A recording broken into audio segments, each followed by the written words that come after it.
Pienen hauen perkausvideo. Kun eräälle apuralle juolahti mieleen, pitäis löytää uusi sauma. Se lähti heti parvesta loitommalle, mutta jää uppoon tukin alle. Saaras kala on nyt vaiti. Hiiri. Onko? Tää vittu. Tää on kyllä hiiri sisässä mukaan. Ei voi olla. Näytäs. Syödäänkö meitä? Ei varmasti. Heitä helvetti se kala. Näytä vielä, saadaan video. Miten se on tuonne kalan sisään? Tee vitussa. No ei voi, onko se? Kaikkia sitä näkee, kun vanhaksi elää. Miten se on päässyt tuonne kalan sisään? Eihän se veessä pysty tuommoinen hiiri menemään. Onkohan... Kyllä se on joku...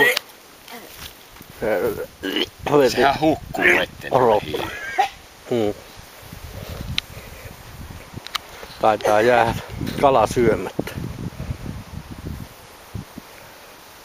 Heitä äkkiä se järveen se kala. Tuosta raotetaan vähän.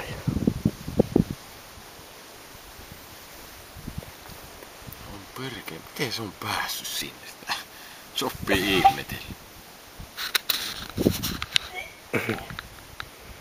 On perkele.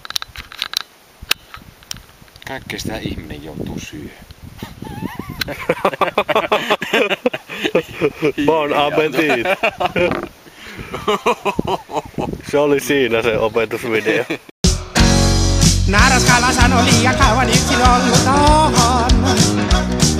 Mä tahdon kunnon kalaa ja lähenkin tästä lohilammikkoon. Ja kuinka ollakaan aivan kohta, naaraskalan ympärillä oli monta lohta. No lohilauma tuttun tapansa, pisteli ahvenen napansa.